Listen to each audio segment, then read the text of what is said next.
Welcome to the Black Mass.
Tonight, here is a tale about olden times, based, more or less, on the story by Montague Rhodes James, An Evening's Entertainment.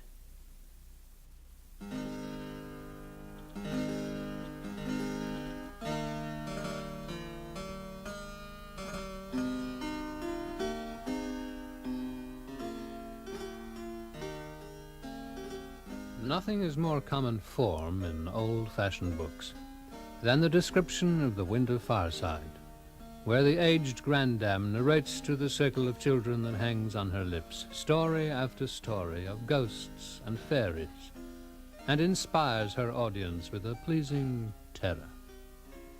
But we're never allowed to know what the stories were. Here, then, is a problem which has long obsessed me, but I see no way of solving it finally.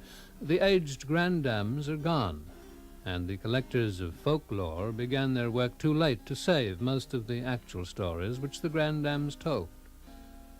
Yet such things don't easily die quite out, and imagination, working on scattered hints, may be able to devise a picture of just such an evening's entertainment.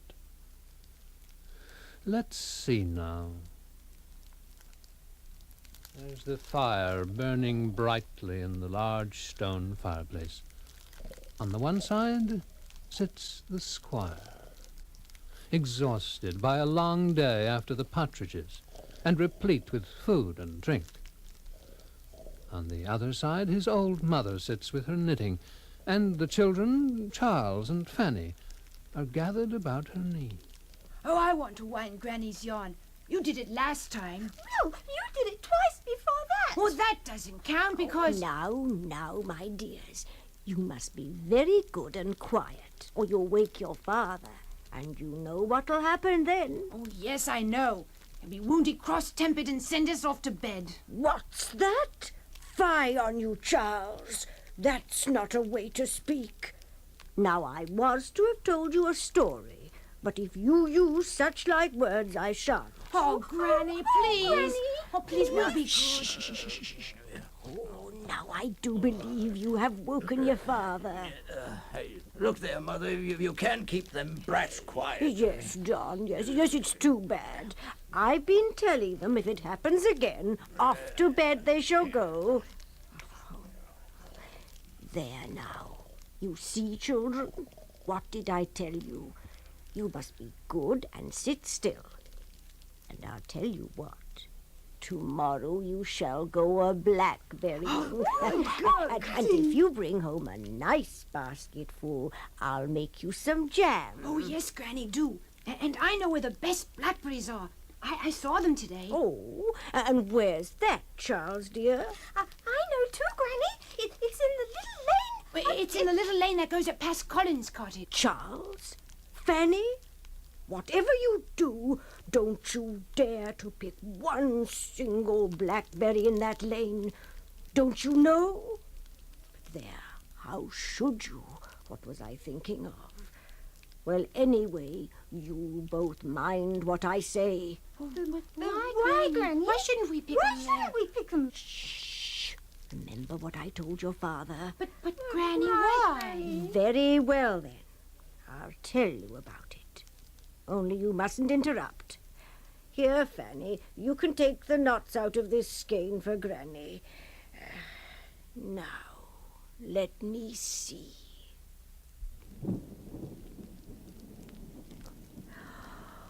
Oh, my, sounds like a storm blowing up outside, doesn't it, children? Well, no matter. We're safe and warm inside, aren't we? Well, now, that lane. All this, mind you, happened when I was quite a little girl. That lane was feared even then, and as far back as anyone can remember. And if something that happened to your granny on that lane is any indication, I've often wondered if there was any connection between what I saw and all that about Mr. Davis and his friend that I'm about to tell you. What did you see, Granny? Yes, what did you see, Granny? What did you see? Well, you know that lane passes near to the top of that hill, where you've seen that old figure cut out in the crag. Well, I was passing along there one evening. I was already late getting home for my supper. But I remember seeing the currant and gooseberry bushes along the side leading to the top of the hill. The berries were ever so ripe and delicious. And before I realized, I had followed them, tasting one bush, then another, near to the top of the hill. Then I stopped for a moment. I was sure I heard something. Voices, I thought. But I couldn't make out plainly because of the wind. I couldn't make out whether they were coming from the top of the hill or from inside. Somewhere inside the hill itself, voices singing or calling or something. I wasn't frightened at all at first, and I remember walking farther up to see where the sounds were coming from, and the farther up I went, the more it seemed the voices were coming from all around me, from below as well as above. Then, suddenly, you know all those strange old rocks around the top of that hill? Beside one of those rocks. No one believed me when I told the story later, or made out they didn't believe me. Well, what I saw was a hand, a whole arm reaching up from out of the earth. Now, they say that the hill had once been a burial place in ancient times, and that a skeleton arm could very well be unearthed by the rains. But that was no skeleton arm. There was flesh on it, dark and old, and long nails, more like claws. Now you can believe me or not, but I say I saw that arm reaching up out of the earth. And it wasn't a dead arm. When I came nearer, I saw its fingers moving like it was in pain, like it was beckoning me to help it. The rest of it, out of the earth. Now, I told you that I wasn't afraid, and that's true, until I got so close that it almost touched me. But then suddenly a terrible fear overcame me, and I ran all the way down the hill. And I have never once set foot on that place since. Well, now, it was only a short while after that the events I was going to tell you about began. Careful, Fanny, not too close to the fire with that yarn. That's better. Well, now, up at the far end of that lane, let me see, is it Is it on the right or on the left-hand side as you go up? Oh, yes, the left-hand side. You'll find a little patch of bushes and rough ground in the field, and something like a broken old hedge round about, and the kind of gooseberry and currant bushes I told you about growing among it. Well, that means there was a cottage stood there, of course. And in that cottage there lived a man named Davis. This Mr. Davis lived very much to himself. He didn't work for any of the farmers, having, as it seemed, enough money of his own to get along. But he'd go to town on market days. And one day he came back from market and brought a young man with him. And this young man and he lived together for some long time and went about together.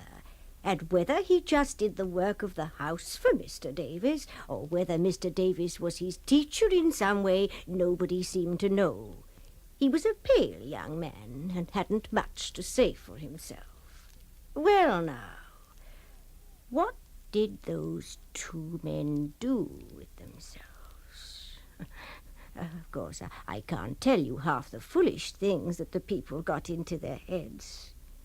And we know, don't we, that you mustn't speak evil when you aren't sure it's true, even when people are dead and gone.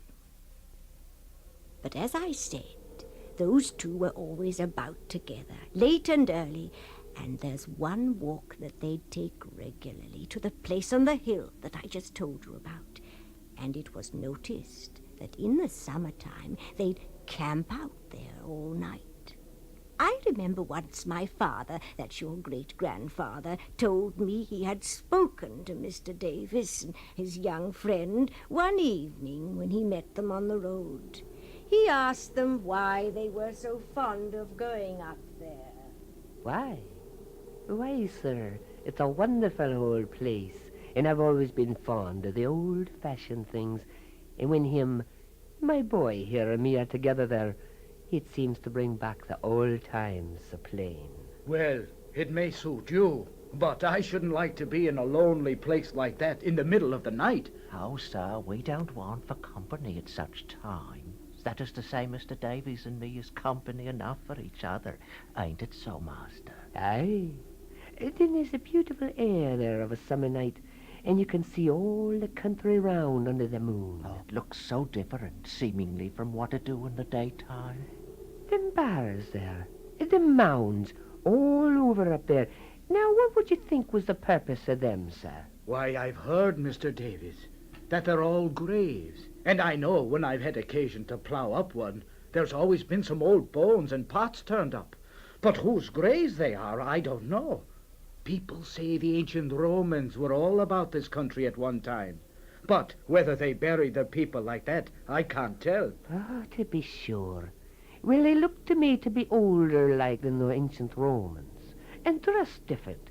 That's to say, according to the pictures, the Romans was in armor. And you didn't never find no armor, did you, sir? Not by what you said. Well, I don't know that I mentioned anything about armor. But it's true I don't remember to have found any. But you talk as if you'd seen 'em, Mr. Davis. Seen 'em, sir? That would be a difficult matter after all these years. Not but what I should like well enough to know more about them old times and people, and what they worshipped and all. Worshipped? Well, I dare say I've heard and read about them heathens and their worship. Torture and dances, behavior lewd and ungodly, sacrifices. Oh, torture and dances, you say? Sacrifices, you say? Lewd and ungodly behavior. What manner do you suppose? Read about 'em, you say? Heathen, you say? That was the only time my father had much talk with Mr. Davis. It was around that time that people believed some sort of meetings went on at night time on that hill, and that those who went there were up to no good. And there was known to be others besides Mr. Davis and his young man, I mean. and it was only guessed what really went on.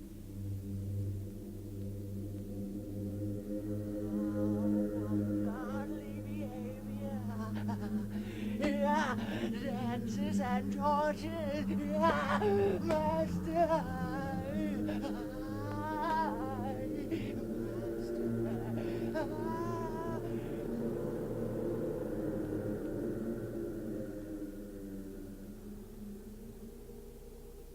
Not so close to the fire with the yarn, Fanny dear.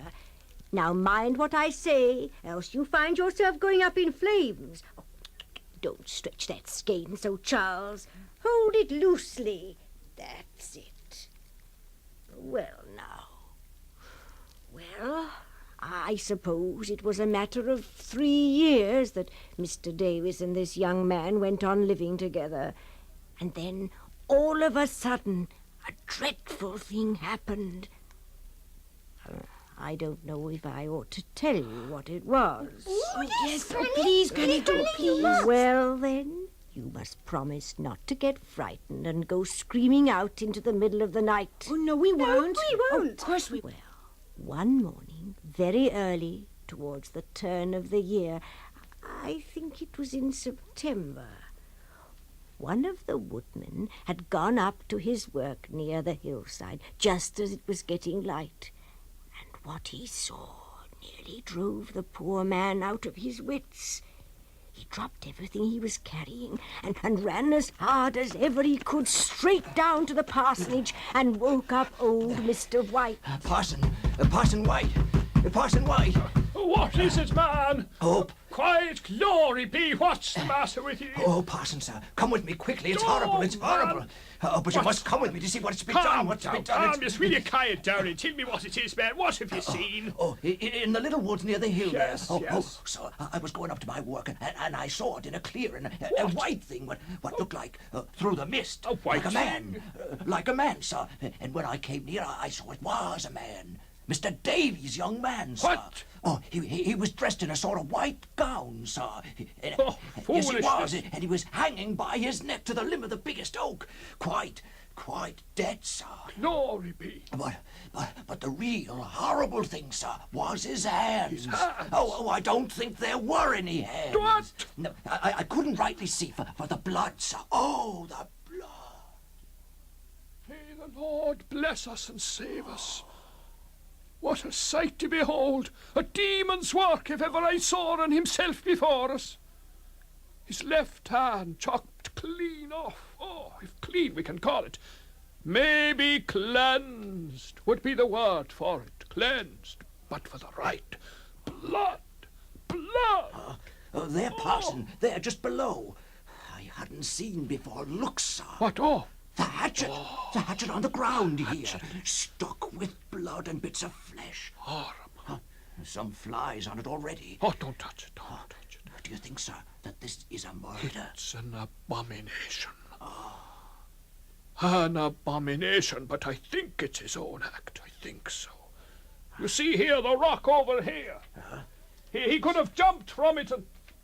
Yes, it must have been. You can see the saints, the blood. The hand. Aye, sir, 'tis the hand where he chopped it off. And there it lies. Oh, a sight, sir. Such a thing. Oh, and do you see, sir? Do you see it is grasping something? So it is. What with all the blood can you make it out? It seems flesh. It seems part of a living body. Oh, sir, what do you think? God's mercy. I think it's no living body whose part this be. This is Mr. Davis's man, you say, on the tree. Ah, yes. I think we'd best find what we can of Mr. Davis himself. Oh, yes, sir. We'd better hurry, I Come think. now, Come on, sir. come. The cottage is down there, on the hill, you glory see, be, in the glory field be. over there. Well, now, the door of the cottage stood wide open, and the two men rushed in, not knowing what horrors to expect. Mr. Davis. Mr. Davis. Mr. Davis? When they came to the little room which served as a parlour, Oh, bless us and save us. what they Look, saw. Oh, they would not forget the sight for the rest of their lives. What did they see? Well, there in the center of the room Work of the devil's own devil. was a table that had been set up as a kind of altar or place of torture, and stretched across, his feet in clamps attached to the foot, and his wrists held at the corners above his head, spread out, naked, facing upwards, lay Mr. Davis, his body almost in shreds from a whip which lay beside him, a tangle of blood and flesh. But the worst of it, oh, the worst of it, the work of the axe. Just below the breastbone, the body had been sliced as far down and torn open, and inside the axe had hacked and slashed away. A part of the spine stuck up, but nothing else was recognizable except the blood. Oh, the blood everywhere. And the strangest thing of all... Do you see the face, Woodman? Aye, sir, the most horrible part. Not a mark on it. The eyes staring up. With the mouth open into a terrible grin. Oh! Did you see that twitch? Yes. The man can't still be alive and breathing. And trying to speak, it seemed. Both men leaned close to hear and swore later what they heard, though no one could make sense of it. But they swore they saw the mouth move and the words barely audible come forth. Again. More.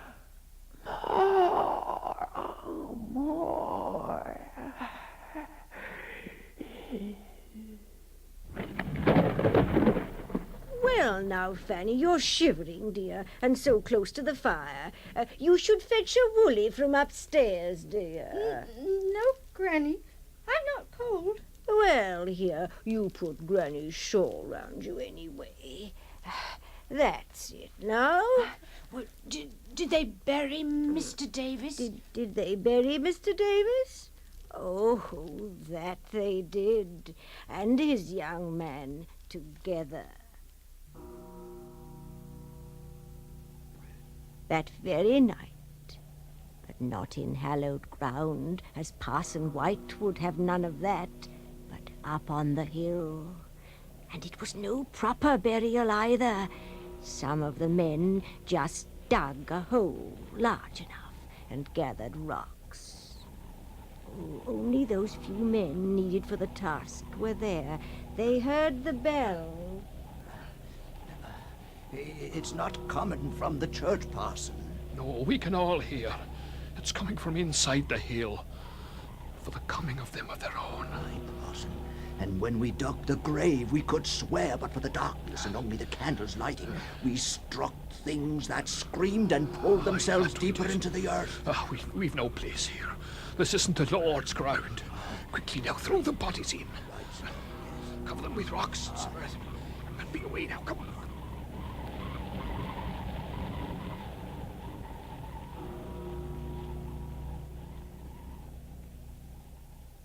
And they did. But it wasn't exactly the end of the story. What happened then, Granny? What's that sound, Granny? Do you hear it? Ah, the sound. I'm coming to that. Well, next morning, some of the town folks passing by saw those strange black patches on the road leading up the hill like a trail. They look to be alive, like. How could they be? But they shimmer so. And when they went closer... Oh, God preserve us! Flies! Thousands of huge flies. Why, look what they've been feeding on. Patches of blood from those bodies that were rolled up last night. Where did they come from? Well, there's never been so many flies about. Oh, look! Lifting up all along. The sky is black with them. Oh, the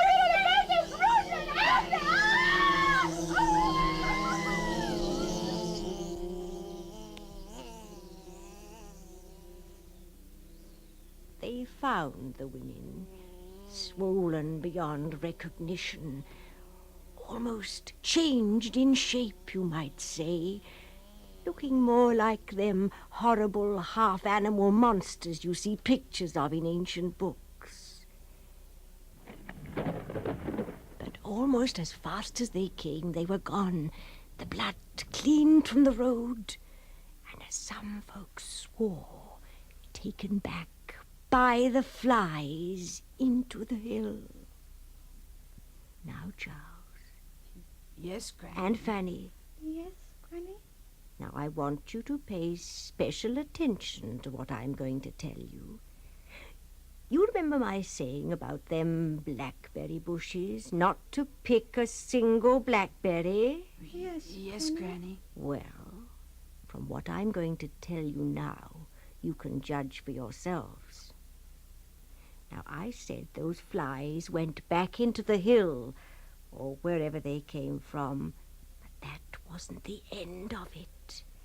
Some of them is always seen about up there.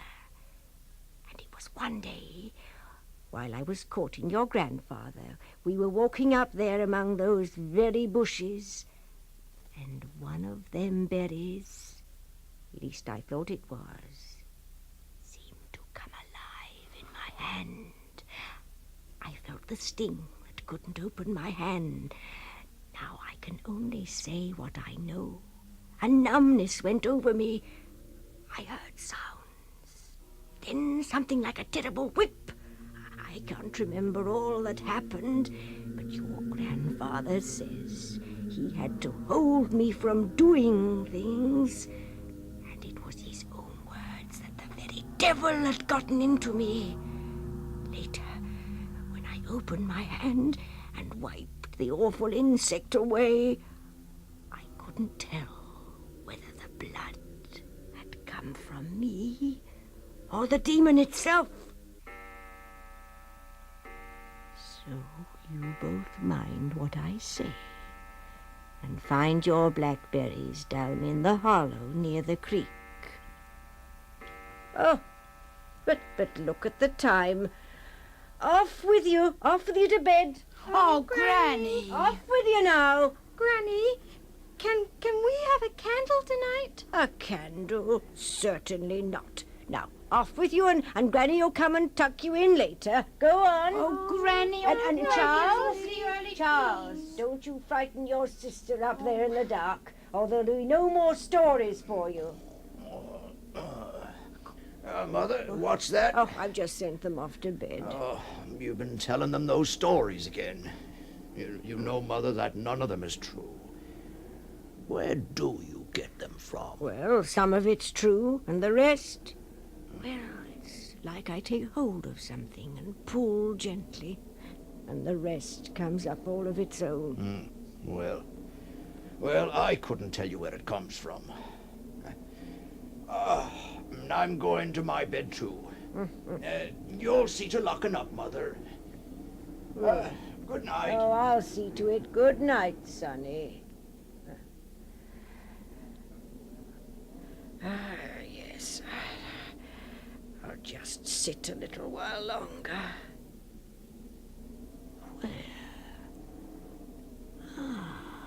Where do they come from? Where?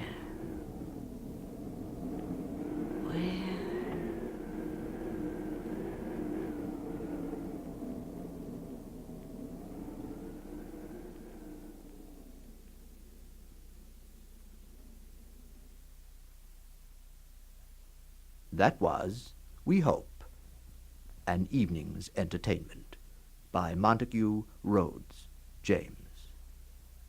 Pat Franklyn played Granny. Her children were played by Marion, Winch, and Arlene, Sagen. The narrator and Parson White were played by Bernard Mays. Don LePage was Mr. Davis, and Frank Laverdy played Granny's father. Mr. Davis's young man and the woodman and the snoring father were played by Eric Bowersfeld, and the two ladies who were eaten by the flies were Arlene Sagen and Pat Franklyn.